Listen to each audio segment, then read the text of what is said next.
Idol, bati na po tayo idol. Oh. Idol. Mga 2 linggo na to idol.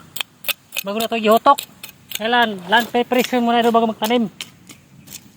Tubo na po sagbot. Kailan ato yan yung ibta sagbot.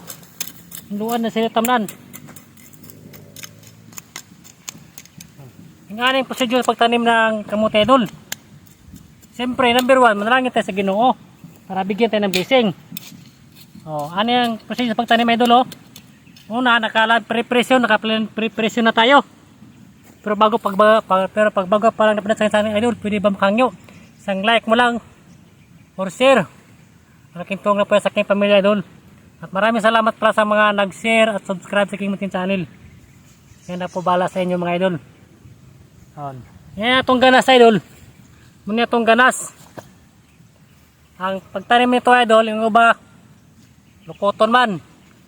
Ang ako, pahiga lang. Tagalog ta paminsan kasi meron tayong mga viewers na Tagalog. So, Bisayang Dakota. Nagdara ni anaraw. Ang distansya between sa lupa, sang dangkal ra. Di lamon. Dugkalo na idol, anara. Tapos, hambukan ng gilid idol, niya ba hambukan. Para makasirculate yung unod idol ba, di isa maghayan. Yung ginang dugsa kong mayo dire. Tapos nagbasal ta kina idol, nagbasal po taguan. Kini atong gibasal idol Kuan man ng raisal sa humay. Ang galingan ba? Kahit sa soil garden, 50 ang sako, pero gamay ra kayo 50. Tapos na kani yung abo. Namong pagdungag kahoy man abo. Tapos iti sa manok akong gimix. Amo ni basa to idol sa kakumkum. Tapos imo yung dugsakon ni idol kay mga para ma-mix yung lupa ba. Kay parat man ang abo. Tapos same procedure idol. Anara, higa lang idol. Ang tawag kanis pagtanim idol kadina style.